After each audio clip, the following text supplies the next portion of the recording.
saludo en Cristo a todos los queridos hermanos de la radio oyente de la radio La Voz de María. Estamos con este tema que hemos empezado hace algunos meses del Papa San Pablo VI, referido a la Iglesia, el edificio divino. Habla mucho el Papa de reconstruir la Iglesia, sabiendo que el que la construye es Cristo. Yo edificaré mi iglesia, le dice Jesús a Pedro. Veremos ahora en esta audiencia del 29 de septiembre de 1976 la misión de la iglesia docente, defender la doctrina revelada por Dios. Así titula esta audiencia, se titula así. Y nos habla el Papa de que se está hablando mucho de este encuentro eclesial italiano que tendrá lugar en Roma a final de octubre, cerca de estos dos temas capitales, que es la evangelización y la promoción humana. Y nos ha sido puesta una pregunta preliminar que constituye de por sí una cuestión enorme.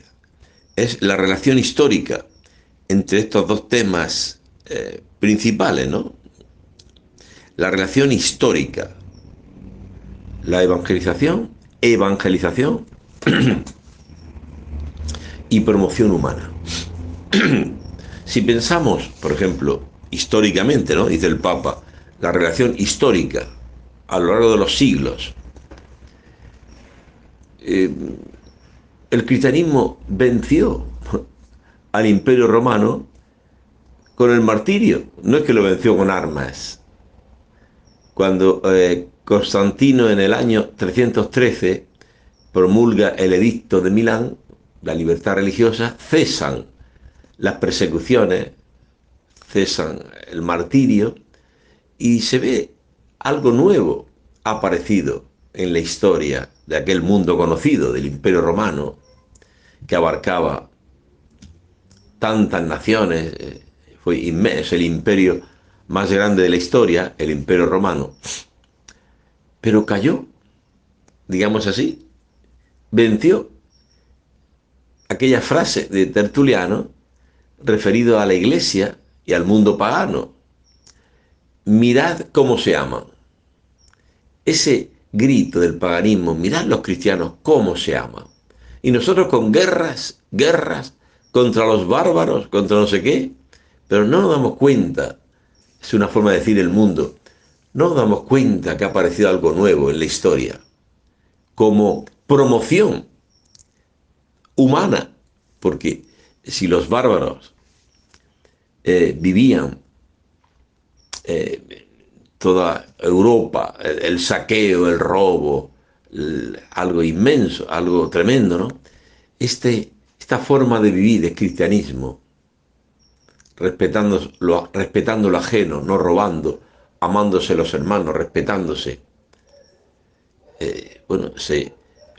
Mirad cómo se aman, era el grito. Es una promoción humana para la humanidad, este estilo de vida que supone el cristianismo. El amor y la unidad, este binomio que es la Iglesia. La Iglesia no es un gran templo con campanario, con confesionario. Esa no es la Iglesia es una comunión de hermanos. Lo otro son el templo, las paredes, el campanario,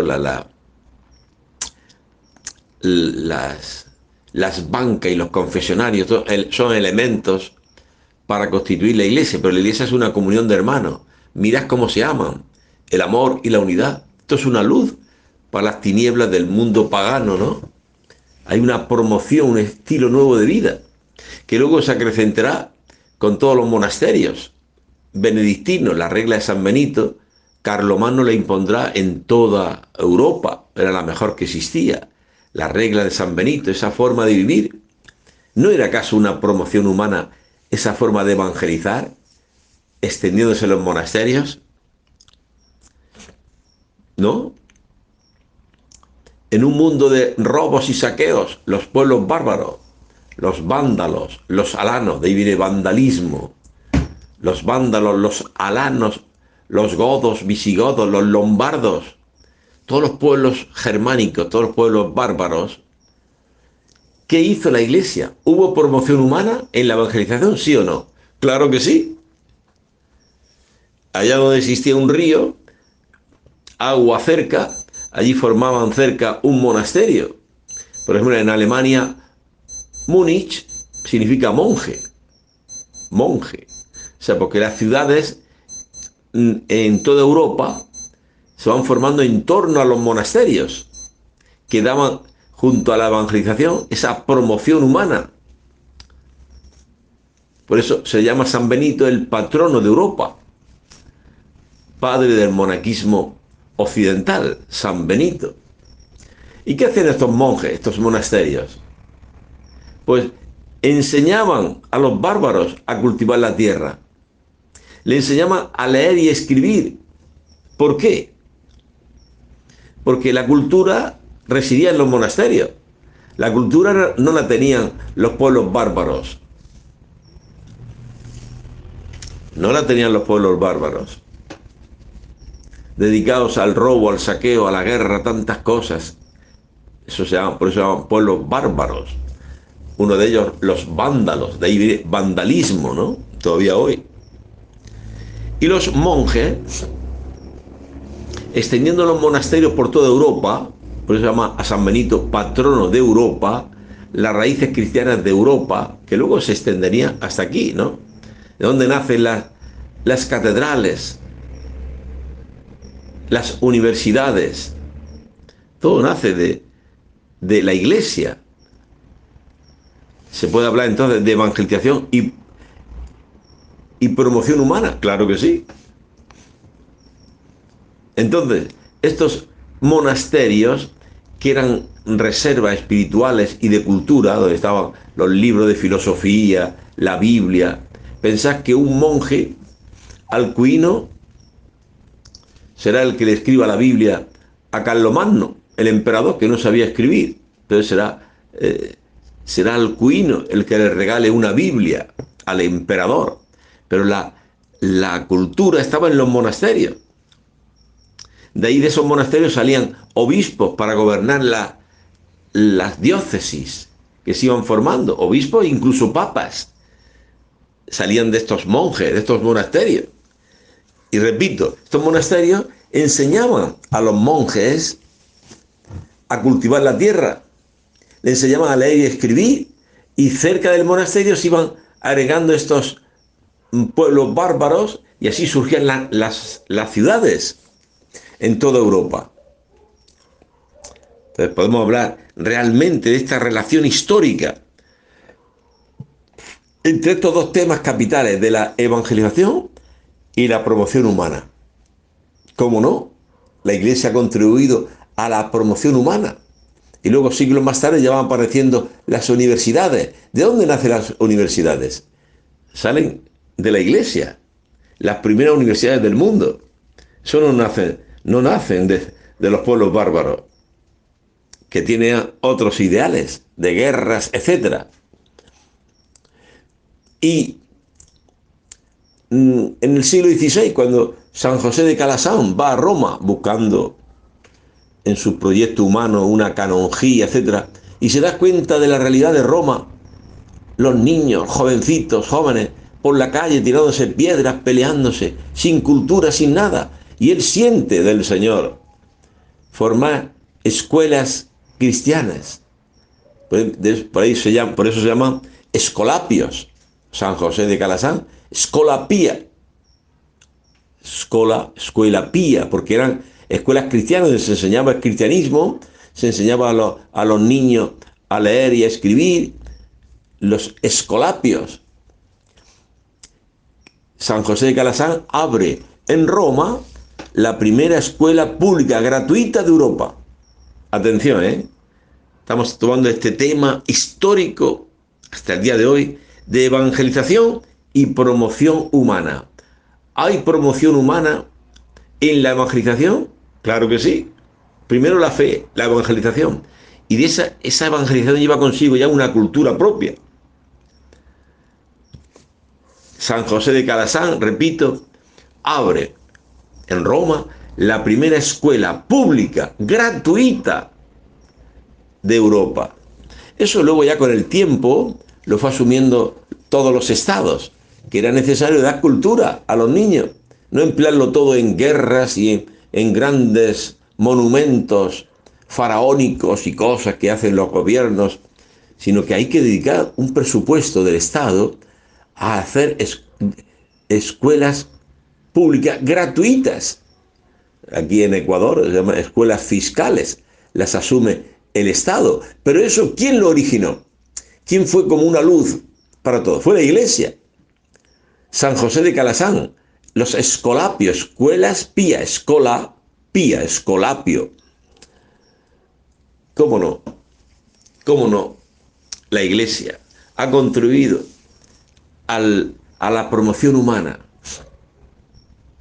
O contemporáneamente, en España, esto era en Roma, en Italia, pero en España, San Juan de Dios, que va recogiendo pobres abandonados, enfermos abandonados por las calles, y alquiló una casa grande y allí lo recogía. Y antes estaban todos mezclados, todos los enfermos. Y San Juan de Dios va colocando a los enfermos de la mente o de las piernas que tenían traumatología, lo que sea, lo va dividiendo. Se le llama a San Juan de Dios el padre del hospital moderno. Qué amor tenía a enfermos abandonados por las calles, los recogía, le daba alimentación, le daba medicinas, estaba lleno de deudas, se endeudaba por los enfermos, porque el que ama se endeuda, pero se endeuda por amor, se endeuda por amor, por ayudar al enfermo, al pobre, al necesitado. Y no podía ni salir a la calle San Juan de Dios, porque le reclamaban los proveedores: me debes medicina, me debes dinero de esto, de alimentación. Él recogía en medicinas, alimentos para sus enfermos, sus pobres que tenía en este gran hospital. Se le llama así a San Juan de Dios, el padre del hospital moderno. ¿Cómo no ha contribuido la Iglesia a la promoción humana, la evangelización? Maravilloso. Y así podríamos seguir citando, ¿no? San Juan Bosco ve a los jóvenes y escuelas y inventa esos talleres para recoger a los jóvenes que estaban sin ocupación, y de esos jóvenes dándoles cultura cristiana. De ahí salieron muchos sacerdotes para evangelizar aquí en América, en tantos sitios. La evangelización y la promoción humana, una relación histórica entre estos dos temas capitales, que la Iglesia no es ajena. La Iglesia no es ajena a las necesidades del hombre. Siempre da una respuesta. Hoy las misioneras de la caridad, María Teresa de Calcuta, un cuarto voto de servir a los pobres más pobres. Me acuerdo en Madrid, que fueron algunas hermanas misioneras de la caridad al seminario a pedir una ayuda a los seminaristas, y el rector autorizó que fuésemos 2 seminaristas cada día, un par de horas. Había un comedor público, le daba de comer a más de 100 personas, de todo tipo. No se exigía ninguna identidad de que sean católicos o no católicos, podían ser musulmanes o ateos o borrachos, y íbamos siempre 2 seminaristas con estas pobres monjas para hacer una presencia. Había una presencia de 2 hombres allí, porque algunos venían, pues fíjate, unas situaciones a veces conflictivas, y estas pobretitas monjas pues pedían una ayuda a la Iglesia, a dar un cuarto voto. Me contaban que se levantaban a las 5 de la mañana a rezar la Santa Misa, y luego se ofrecían en la parroquia, pedían al párroco: ¿hay algún ancianito abandonado que no tenga familiares? E iban 2 monjitas a esa casa a atender al pobre más pobre, a esa mujer que no tenía. Le ayudamos a hacer la comida o a limpiar un poco la casa. servía a los pobres más pobres. Las misioneras de la caridad, Santa Teresa de Calcuta, ¿no? Bien, hermano, a lo largo de la historia, la Iglesia no ha sido ajena al hombre, a la promoción humana. La evangelización va unida a eso. ¿Cuántos, a lo largo de la historia, de estos 20 siglos, cuántos hombres, mujeres llamados por Dios han dejado todo? Pensemos, por ejemplo, en San Antonio, el padre del monaquismo en el siglo III, como escucha esa palabra del Evangelio. Si quieres ser perfecto, vete, ve y vende tus bienes, dáselos a los pobres, tendrás un tesoro en el cielo. Y después sígueme. Y se salió de la iglesia y bueno, tenía San Antonio entonces 20 años, era un jovencito. Sus padres habían muerto, había heredado una gran fortuna de campos, de casas. Lo vendió todo, se lo dio a los pobres. ¿Y cuántos han hecho esto? Pensemos en San Juan de Ávila, cuando regresó de Alcalá de Henares, una famosa universidad en Madrid. Después de estudiar la teología, se ordenó sacerdote, vino a su tierra, Ciudad Real, Almodóvar del Campo. Ya sus padres habían muerto, había heredado una gran fortuna, hasta minas de cobre y tantas cosas. Y lo vendió todo para los pobres. Y si hablamos a lo largo de la historia, ya desde el inicio, un tal Bernabé, dicen los Hechos de los Apóstoles, tenía un campo, lo vendió y puso todo el dinero a disposición de los apóstoles, que lo distribuían entre los más pobres. Bueno, y esto lo podríamos hablar a lo largo de la historia de la Iglesia. ¿Cuánto bien ha hecho la Iglesia a los más pobres, vendiendo sus bienes para los pobres? Limosna. Madre mía, si conociera, un día se va a desvelar el día del juicio final, la obra de la Iglesia ante Cristo, cuando se convoquen las naciones. Se verá la obra de la Iglesia a lo largo de la historia. En el siglo III, en Roma, por ejemplo, estudiamos hace unos días la vida de San Lorenzo, diácono y mártir de la Iglesia de Roma, cómo administraba él, por orden del Papa, todos los bienes de la Iglesia.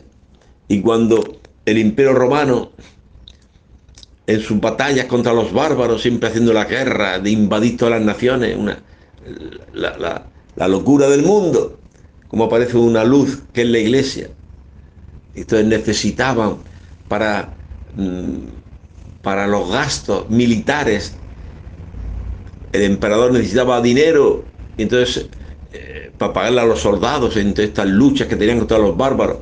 Y entonces se fijaron en los bienes de la Iglesia. Queremos tus bienes, le decían.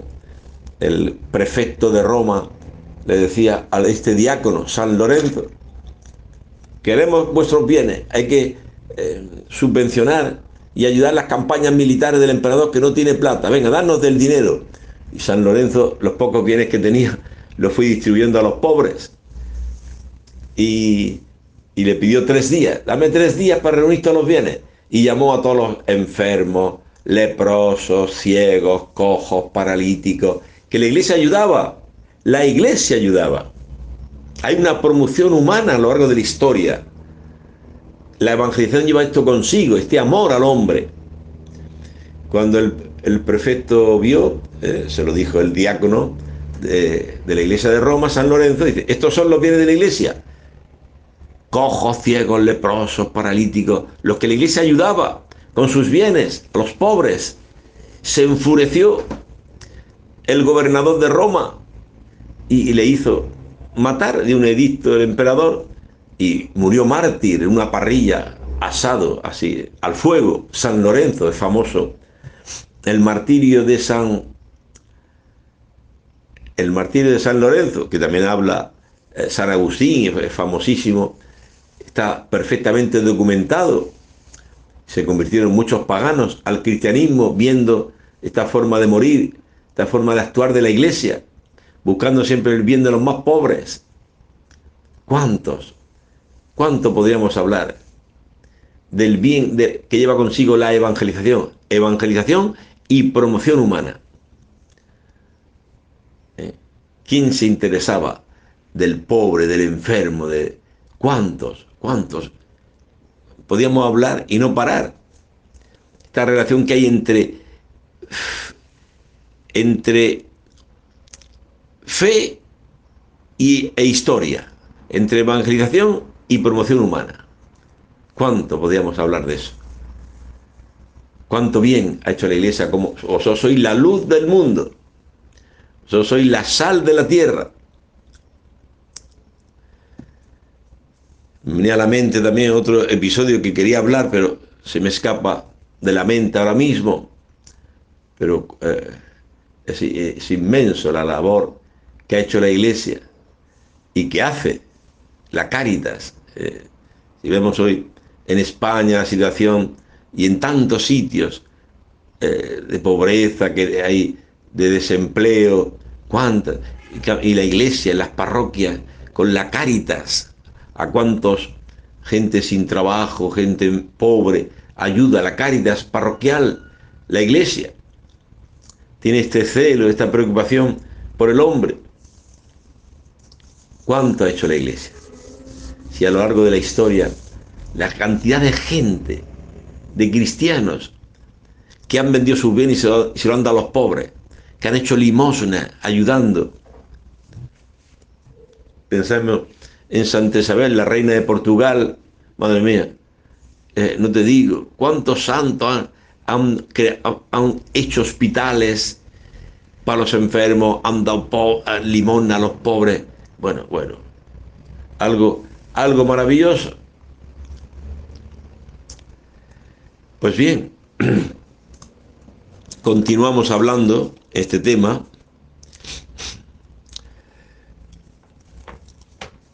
La fe, dice el Papa San Pablo VI, no es un inmovilismo hostil al progreso de la vida. Todo lo contrario. Tiene esta preocupación por el hombre, por la evangelización. No digamos, aquí en Latinoamérica, madre mía, en Colombia, en la ambición de los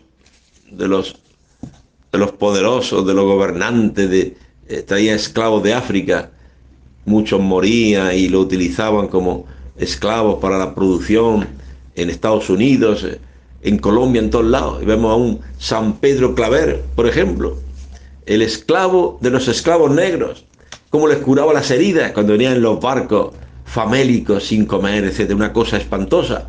Y él se dedicaba a evangelizarles, a darle alimento, a darle algo impresionante. Siempre la Iglesia ha sido una luz para el mundo. Si pensamos en el siglo III, San Pacomio, el fundador de la vida del monaquismo cenobítico, formaba comunidad de San Pacomio. Cuando tenía unos 20 años iba a la guerra en los barcos allá en Egipto, Alejandría, el Nilo, y vio que los cristianos venían y curaban las heridas de los soldados que iban a la guerra.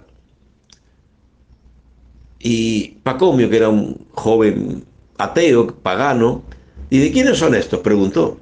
Estos son cristianos. ¿Y por qué hacen eso? De curar las heridas de los soldados, de darle alimento.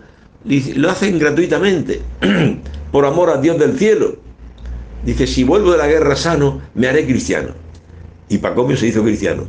Vendió sus bienes para los pobres y empezó a fundar comunidades cenobios, de monjes. Algo impresionante, la labor silenciosa. La labor silenciosa, labor humana, divina, porque primero es la evangelización, esa labor maravillosa que ha hecho la Iglesia a lo largo de todos los siglos. Podríamos citar, madre mía, no acabaríamos nunca de lo que la Iglesia ha hecho por la promoción humana, como la evangelización, salvar a la gente del pecado, anunciando a Cristo, que perdona, que libera del pecado, te da una vida nueva. Cómo esa vida nueva repercute en toda la sociedad que anda en tinieblas, en ambiciones, en guerras, egoísmo.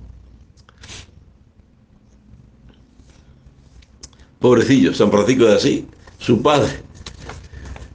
San Francisco de Asís vendía todos los bienes de su padre, todo lo que tenía, lo daba a los pobres. Y su padre lo denunció ante el obispo. Mira este desgraciado, los bienes que tengo, los está dando a los pobres. Madre mía. Bueno, ya San Francisco de Asís se desnudó, se lo entregó la ropa a su padre y dice, mira, desde hoy tengo otro padre. Dios será mi padre. Pero la labor de la Iglesia, hermanos, en la evangelización del mundo, impresionante, impresionante. Vosotros sois la luz del mundo. Eso está en secreto, pero sí, porque lo que sepa la mano izquierda que no sepa la derecha, dice el Evangelio. Pero cuántas limosnas a gente pobre, cuántos bienes de gente que ha vendido sus bienes y se lo ha dado a los pobres, cuántos hospitales, cuántas cosas, después de la Segunda Guerra Mundial, cuántos heridos, y Dios inspira también al Padre Pío de hacer un gran hospital, alivio del sufrimiento se llamaba, el gran hospital que hizo el Padre Pío de Pietrelcina, San Pío, un hospital enorme que todavía existe. ¿Cuánto ha hecho la Iglesia? ¿Cuánto hace? Porque ama al hombre, porque ama al hombre. Bueno, y lo que no se sabe, porque no sepa tu mano izquierda lo que hace la derecha, cuántas limosnas, cuántos bienes dados a los pobres, distinto al mundo que busca la ambición personal, enriquecerse, amontonar tesoros en la tierra. En cambio la Iglesia, a través de los santos, a través de todos los cristianos, cuántas limosnas que nadie sabe, lo sabe Dios, se han dado a los pobres. Cuánto, bueno, una cosa impresionante, hermanos. Cómo no amar a la Iglesia, magistra, nuestra madre, la Iglesia. Pero la Iglesia hay cizaña, sí, bueno, y eso me lo vas a decir tú, ya me lo dijo antes que tú, ya me lo dijo nuestro Señor Jesucristo. En el campo de Dios, en el trigo bueno, el demonio ha sembrado cizaña. ¿Y qué? Y por eso va a desaparecer la Iglesia. Por eso la Iglesia no cumple su misión. ¿Por qué hay cizaña? Bueno, Dios respeta la libertad. Al final, dice, recoja la cizaña para quemarla. Hermano, la Iglesia anuncia que existe el cielo, donde los justos brillarán por toda la eternidad, y que existe el infierno, donde la cizaña será quemada, donde los peces malos se tiran, los buenos se recogen en cestos, donde las vírgenes preparadas, prudentes, entran al banquete con su esposo. Y en cambio las vírgenes necias, pues, se quedan fuera. Ábrenos, no les conozco. O sea que tenemos que estar atentos, porque no es que todo lo que brilla en la Iglesia es oro, todo lo que brilla, no, en la Iglesia ha querido Dios también así, respetando la libertad del hombre, que haya cizaña. ¿Vamos a arrancar la cizaña? No, déjala que crezca con el trigo. Ya, llegado su momento. Esto no lo entiende el mundo. Se nos dedica a perseguir a la Iglesia, a incendiar iglesias, porque la Iglesia... No. ¿Quién defiende hoy la vida? Desde la concepción hasta el final. El mundo no. El mundo... Se cometen en el mundo 50 millones de abortos. La Iglesia no. La Iglesia dice, no, eso es un crimen que una madre mate a su hijo. Ese anciano, no. La eutanasia, que muera, una inyección, que se muera, no. Hasta el final de su vida. ¿Quién valora hoy la vida? ¿Quién es hoy una luz para todo el mundo? La Iglesia. Que hay persecuciones contra la Iglesia, claro, porque el mundo, en su locura, pues quiere continuar con su locura, ¿no? Bien, continuamos. Esta fe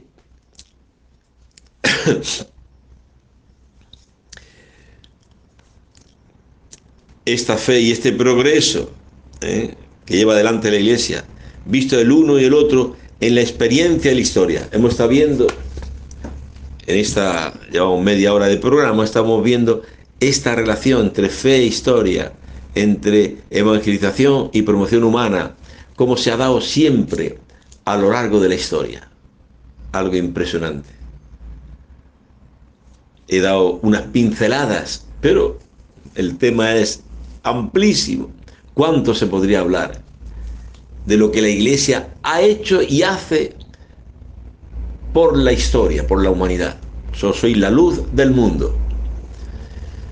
Y que no me vengan los pobres ignorantes a decir que hay cizaña, porque este sacerdote no sé qué, porque el otro no sé qué. Bueno, si eso ya nos lo dijo Jesucristo. En el campo de Dios se ha sembrado, el demonio ha sembrado cizaña. Es el campo de Dios, es la iglesia. Entonces vamos a arrancar la cizaña. No, no, déjala que crezcan juntos. O sea que Dios ha querido, respetando la libertad del hombre, ha permitido Dios que haya cizaña junto al trigo bueno.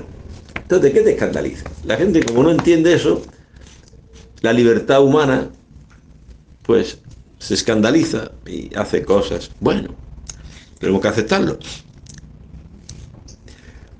Fe e historia. Siempre es de actualidad el significado de sus términos, dice el Papa. ¿Cuántos autores han escrito sobre esta realidad, no? Pensemos en San Agustín, dice el Papa, con su célebre obra de Civitate Dei, la ciudad de Dios, ¿eh? La ciudad de Dios, la ciudad de los hombres.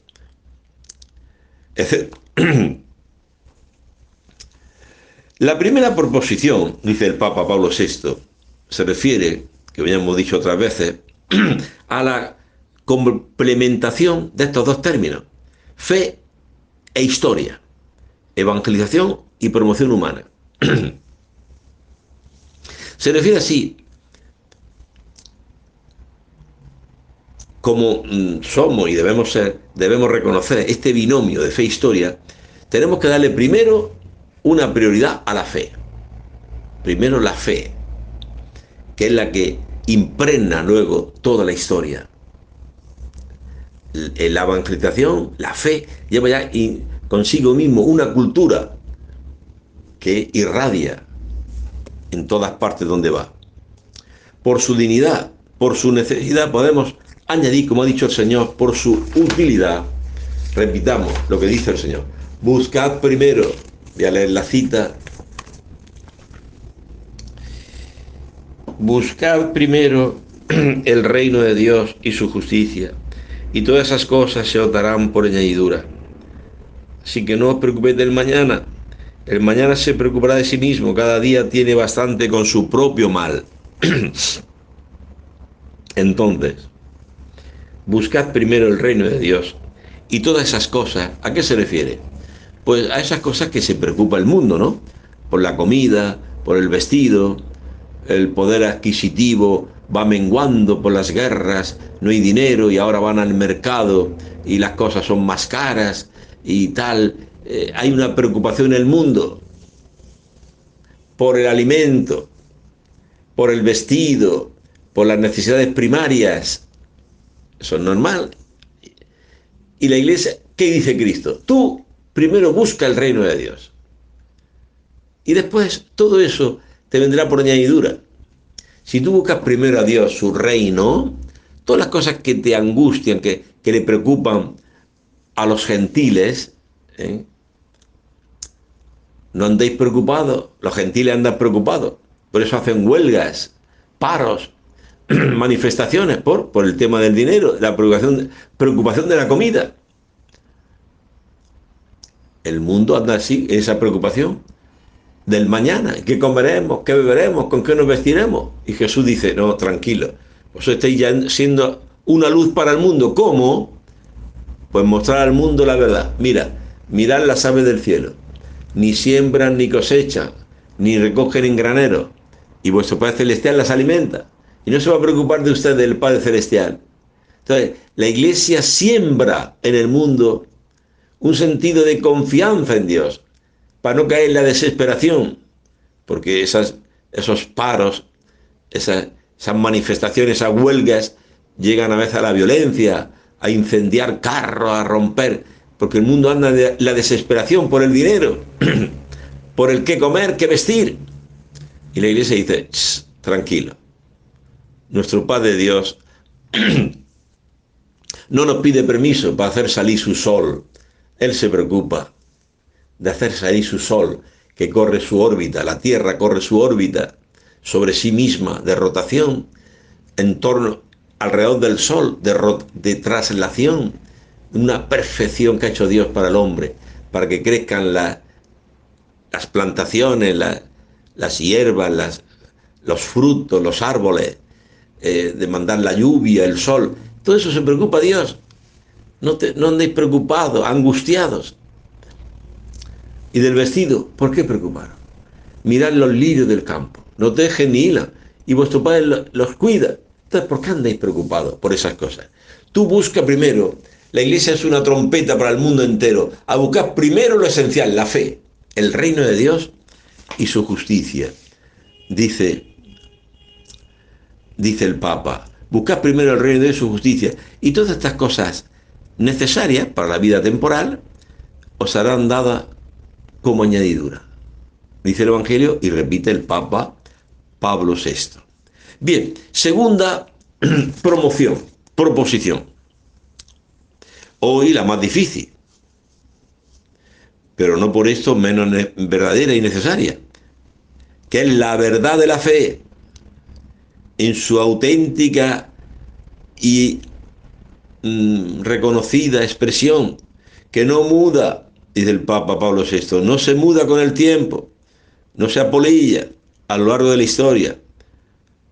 Podrá admitir, más aún, exigir en su vitalidad pedagógica, pastoral del lenguaje, como una línea de desarrollo, está bien, según la sentencia tradicional de San Vicente de Lérins. Lérins, una isla pequeñita de frente a Cannes, al sur de Francia, ¿no? Que fue un monje del siglo V, el cual en su breve y célebre obra Commonitorio, defiende siempre la doctrina tradicional de la Iglesia. Según esta fórmula, lo que es por todas partes, lo que es de siempre, lo que es de todos, la fe, el depósito de la fe, defenderlo. Que haya un esvilupo, un desarrollo, pero no un cambio radical, no puede haber. Tenemos que estar unidos al árbol de toda la tradición de la Iglesia y de la revelación, la palabra de Dios. Nada de una libre invención, dice el Papa San Pablo VI. Nada modernista, nada que dé a la fe una interpretación extraña a aquella que da el magisterio de la Iglesia. No se pueden inventar hoy sacerdotes jovencitos o teólogos modernistas una fe que vaya contra el magisterio de la Iglesia o que rompa con la tradición de la Iglesia. No es posible.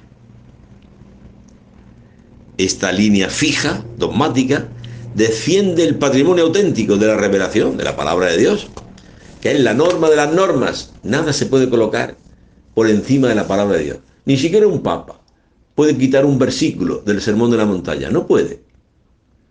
En China o en otras partes pueden modificar la Biblia y los poderes políticos por intereses particulares, pero la Iglesia no puede.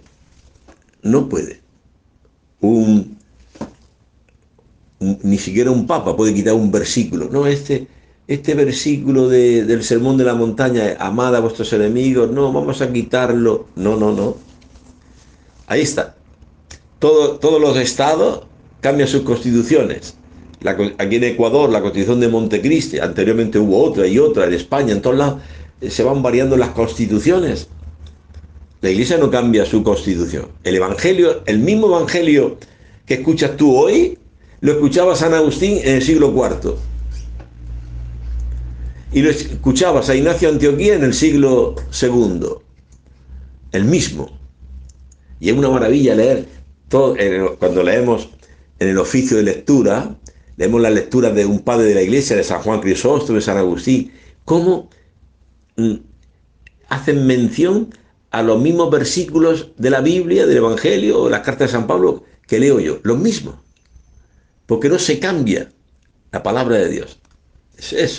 Tenemos un tesoro que no sabemos valorar. Estate orgulloso de tu pertenencia a la Iglesia. Mater et magistra, madre y maestra, cuerpo de Cristo, con su cabeza ya en el cielo. Estamos seguros, es el ancla de nuestra fe, dice la carta a los Hebreos, que nuestra cabeza, que no se puede separar del cuerpo, que es la Iglesia, nuestra cabeza, que es Cristo, está a la derecha del Padre, dice la carta a los Hebreos. Esta es nuestra ancla segura, ¿eh?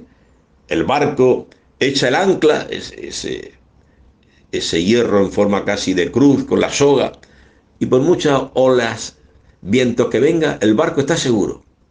Pues está zarandeado, pero no se estrellará contra las rocas de la costa. ¿Por qué? Porque tiene el ancla echada. Nosotros tenemos un ancla segura, dice la carta a los Hebreos. Cristo a la derecha del Padre, como sumo sacerdote. Es nuestra ancla segura, que nos defiende. Ahora mismo está a la derecha del Padre, intercediendo por ti, por mí. Es un hecho histórico, un hecho concreto. Y esto no debemos nunca olvidarlo. Dice el Papa, siguiendo el Detzinger, dice: el credo de la Iglesia no cambia, no envejece, no se disuelve. Esto es una cita del Detzinger, numeral 3020. El credo de la Iglesia no cambia, no se muda, no envejece, no se disuelve. Es actual. Mismo credo. Creo en Dios Padre Todopoderoso, creador de cielo y tierra. Primer artículo. Creo en Jesucristo, su único Hijo, nuestro Señor. Segundo artículo. Tercero, que nació de María Virgen por obra del Espíritu Santo. Tercero, que padeció bajo el poder de Poncio Pilato. Cuarto, el credo apostólico, que tiene 12 artículos, y según la tradición, los 12 apóstoles, fíjate, hace 2000 años, antes de separarse por el mundo entero, según el mandato de nuestro Señor Jesucristo, vayan a todo el mundo y anuncien el Evangelio. Antes de separarse, ¿y qué anunciamos? Dice una tradición que cada apóstol dijo un artículo. Hay 12 artículos, 12 apóstoles. Primer artículo: vamos a anunciar que hay un solo Dios. Creo en Dios Padre Todopoderoso, creador de cielo y tierra. Y así, uno por uno, todos los artículos. El credo no se muda. El credo no envejece. El credo no se disuelve. El credo, lo que creo. No soy un francotirador para creer lo que me da la gana. Yo creo lo que dice la Iglesia. Nuestra Madre Iglesia. Bueno, también hay una tercera proposición. Si la fe es la verdad, también ella puede ser pensada. Se puede pensar, es racional, no es absurda, ¿no? Y cita el Papa Lucas 2:19. Dice así: María, la Virgen, por su parte, guardaba todas estas cosas y las meditaba en su interior, en su corazón. ¿Qué cosas? Bueno, pues en Belén apenas dio a luz, después llegaron unos pastores y iban diciendo, nos han dicho una revelación de ángeles, que este es el Mesías, el Señor. Y María no cabía de gozo, porque era lo mismo que le había dicho el ángel unos meses antes: vas a dar un hijo que será llamado el Hijo del Altísimo, y su reino no tendrá fin. Y los pastores vienen confirmando: este es el Mesías, cuyo reino no tendrá fin. Imaginaron el gozo de María. María guardaba estas cosas y las interpretaba. Nosotros hemos traducido por meditar, pero el griego, la traducción correcta, es interpretaba. ¿Qué interpretaba María? Lo que le había dicho el ángel: vas a dar a luz al Hijo del Altísimo, y Dios le dará el trono de David su padre, reinará eternamente. María, imaginaos el gozo de María ante la anunciación del ángel Gabriel, arcángel. Imaginaos el gozo cuando visita a Isabel, que le diga, ¿de dónde a mí que venga a verme la madre de mi Señor? O sea, María interpreta estas cosas y dice, el que llevo en el vientre, recién concebido, es el Señor. Y el ángel Gabriel me ha dicho que es el Hijo del Altísimo y su reino no tendrá fin. Según habían dicho los profetas al rey David, de sus entrañas nacerá uno cuyo reino será eterno. Le dijo el profeta Natán al rey David. Se está confirmando todas las profecías. Y ahora llegan los pastores y dicen también que este es el Mesías, cuyo reino no tendrá fin. María guardaba, interpretaba lo que le había dicho el ángel Gabriel, lo que le ha dicho su prima Isabel, lo que decían los pastores, interpretaba. El credo, Shimbalein, era como unir dos trozos de una moneda en partidos, Shimbalein, o sea, concuerdan los dos trozos de la moneda. Ese es el credo. Se exigía, a ver si son verdad, son católicos o no. Promulga el credo. Hasta hoy, cuando uno va a ser nombrado obispo, sacerdote, tiene que recitar el credo. A ver, ¿tú crees lo que cree la iglesia cree esto? A ver, di lo que tú crees. Recitaba el credo. Oye, concuerda. El credo, el símbolo, Simbalein, los dos trozos de la moneda, coincide. Sí, queremos lo mismo. Es muy importante la recitación del credo, lo que yo creo. Yo no soy un francotirador en la iglesia. Yo creo lo que cree mi madre, la iglesia. Creemos lo que cree nuestra madre, la iglesia. No somos francotiradores para cada uno creer lo que se le ocurre. No. Bueno,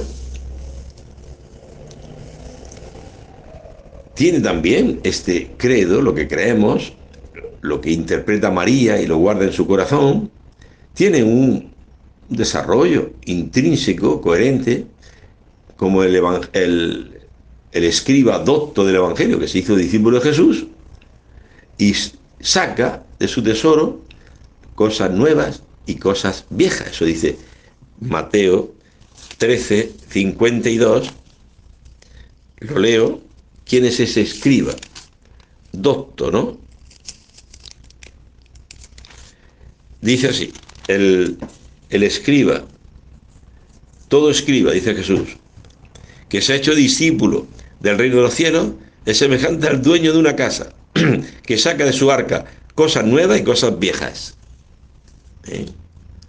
Cosas viejas, el Antiguo Testamento, cosas nuevas, el Nuevo Testamento. Pero forman una unidad. No es que hay un Dios del Antiguo Testamento, de las guerras, batallas, y luego un Dios bueno del Nuevo Testamento, que manda a su Hijo a morir en la cruz por nosotros. No, no, no, hermano. Hay una revelación progresiva hasta llegar a la plenitud de la revelación, que es que Dios manda a su Hijo. Pero Dios, el mismo Dios, habló a través de los patriarcas, de los profetas, y prometió al Mesías, a su Hijo. O sea, hay una continuidad. El pueblo de Israel es el olivo verdadero, dice San Pablo. Nosotros somos el olivastro, hemos sido injertados en este olivo, la iglesia. Pero hay una continuidad. No es que somos árboles distintos. No, no. Hemos sido injertados en el olivo verdadero, la iglesia.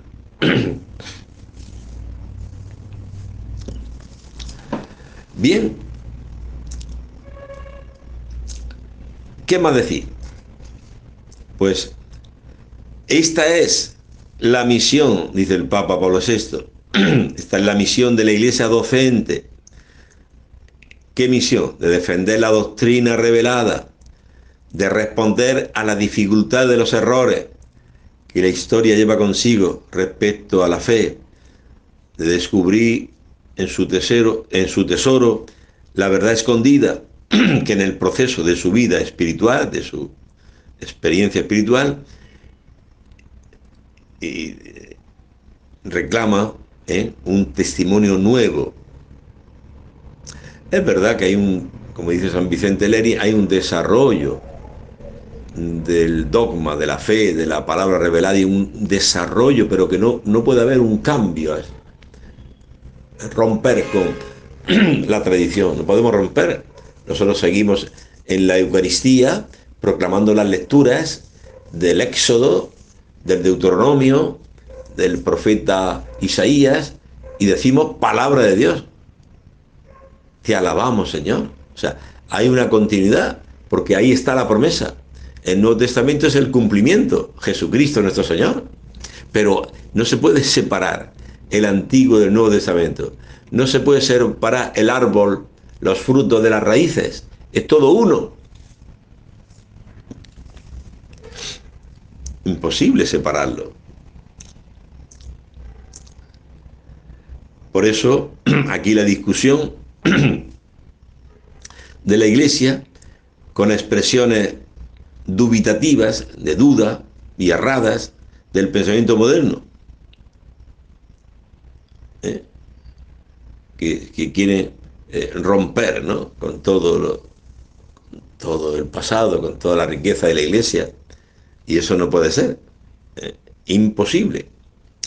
Pues bien, hermano, estamos llegando al final de hemos llegado un poquito este tema, esta audiencia del Papa Pablo VI, del 29 de septiembre de 1976, respecto a ese encuentro eclesial que habrá en Italia. Habla el Papa de evangelización y promoción humana, como fe y la historia, como la Iglesia ha incidido en la historia, como la levadura, se mete en un poco de masa y fermenta todo. Así la Iglesia. Si hoy existen catedrales, existen universidades, escuelas y todo, la cultura, todo eso está salado, iluminado por la Iglesia. ¿De dónde han nacido las universidades? En la Edad Media, de la Iglesia. Y así podríamos hablar. Y no acabaríamos nunca de cómo la Iglesia ha fermentado, iluminado la historia. Bien, hermano, hemos llegado al final del programa. Hasta el próximo día, Dios mediante.